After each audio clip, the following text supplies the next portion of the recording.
Bienvenue sur ma chaîne YouTube. Moi, c'est Arthur Durand.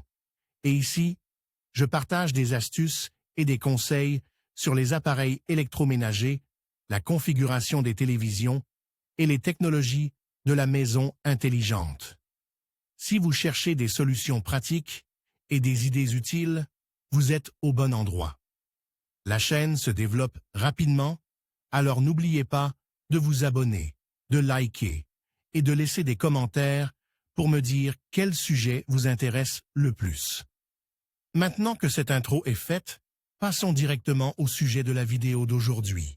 Amazon, comme incorporé, a déclaré qu'il soutenait la proposition de loi américaine visant à légaliser le cannabis au niveau fédéral et qu'il renonçait aux tests de dépistage de drogue pour certains employés. Amazon fait-elle passer des tests de dépistage de drogue aux candidats ou aux employés? En raison de la pénurie mondiale de main-d'œuvre, les entreprises du monde entier abandonnent le dépistage des drogues afin d'attirer davantage de candidats et de conserver le maximum d'employés disponibles. Les pénuries de personnel maximales de ces 15 dernières années s'accompagnent de taux de chômage plus élevés dans des pays tels que les États-Unis, le Royaume-Uni, le Canada et l'Australie. En d'autres termes, alors que de plus en plus de personnes sont au chômage, les employeurs ont de plus en plus de mal à trouver du personnel. Et une mesure comme le dépistage des drogues menace de faire le tri parmi un nombre déjà restreint de candidats et de rendre le processus de recrutement plus difficile. Dans les pays où la marijuana n'est pas dépénalisée, le dépistage des drogues est un casse-tête pour les employeurs. Par exemple, les entrepreneurs australiens se plaignent que la mention de ce test dans les candidatures fait fuir les demandeurs d'emploi. Sans cette exigence, 10 fois plus d'employés potentiels répondent. Certaines grandes entreprises l'ont déjà compris et ont commencé à adapter leur politique d'embauche. En juin 2021, Amazon a annoncé qu'elle ne ferait plus passer de tests de dépistage de la marijuana aux employés dans le cadre d'un test antidrogue préalable à l'embauche. La révision de la politique de l'entreprise est en partie motivée par un changement de la loi concernant la consommation de marijuana aux États-Unis. Cet article explique comment cette politique fonctionne aujourd'hui chez Amazon. Comment fonctionnait le dépistage des drogues avant l'adoption de la nouvelle politique? La politique de l'entreprise en matière de dépistage de drogue est assez stricte. Examinons la situation du point de vue du candidat à l'emploi. Tout d'abord, vous avez dû passer par le processus d'embauche, qui comporte plusieurs étapes: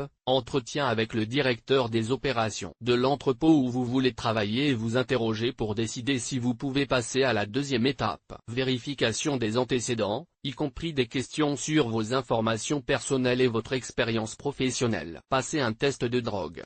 Bien sûr, selon le poste auquel vous postulez, l'entreprise peut avoir ajouté d'autres étapes, mais dans tous les cas, vous auriez dû passer un test de dépistage de drogue presque immédiatement. Dans tous les cas, vous devrez passer par toutes les étapes de l'entretien, pour commencer, et à la toute fin, il vous sera demandé de passer un test de dépistage de drogue. Comment fonctionne la politique de dépistage des drogues d'Amazon? L'entreprise traite désormais la consommation de cannabis par les employés ou les demandeurs d'emploi de la même manière que la consommation d'alcool et n'interdit pas à ses employés de travailler dans les entrepôts d'Amazon. Amazon a assoupli sa politique concernant les employés qui consomment de la marijuana. En outre, Amazon a conseillé aux entrepreneurs qui exploitent des camionnettes de marque d'expliquer aux candidats chauffeurs que l'entreprise ne testera pas s'ils consomment du cannabis. L'entreprise estime que ce test réduit de près de 30% le nombre d'employés potentiels. Amazon continuera à effectuer des tests de dépistage de drogue par frottis buccal, car ce test permet de détecter non seulement l'herbe fumée, mais aussi des drogues plus graves et illégales, comme la cocaïne, la méthamphétamine ou les opiacés. Toutefois, s'il s'avère que vous avez fumé de l'herbe hier soir, par exemple, cela sera traité de la même manière que si vous aviez bu de l'alcool hier soir. En d'autres termes, vous serez quand même embauché ou ne serez pas suspendu si vous avez déjà été embauché. En outre, l'entreprise continuera à effectuer des tests antidrogue aléatoires à l'aide d'un écouvillon buccal,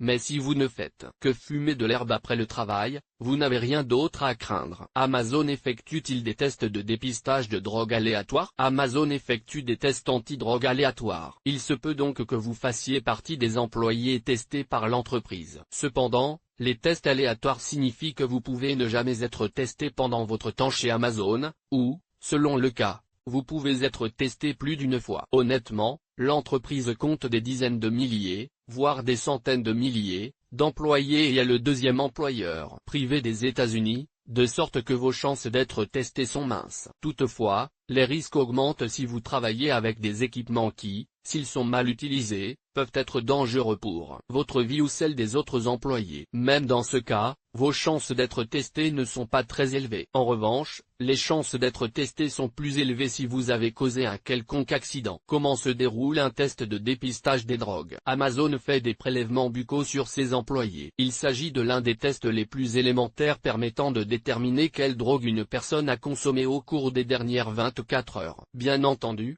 il s'agit d'un chiffre approximatif qui dépend des caractéristiques du corps humain. Pour certaines personnes, des traces de drogue peuvent rester dans l'organisme jusqu'à 40 heures, tandis que pour d'autres, elles disparaissent après 20 à. Un écouvillon buccal peut détecter un éventail assez large de drogues populaires, dont le cannabis, les opiacés, la méthamphétamine et la cocaïne. Dans les pays où la marijuana n'est pas dépénalisée, le dépistage des drogues est un casse-tête pour les employeurs. Par exemple, les entrepreneurs australiens se plaignent que la mention de ce test dans les candidatures fait fuir les demandeurs d'emploi. Sans cette exigence, 10 fois plus d'employés potentiels répondent.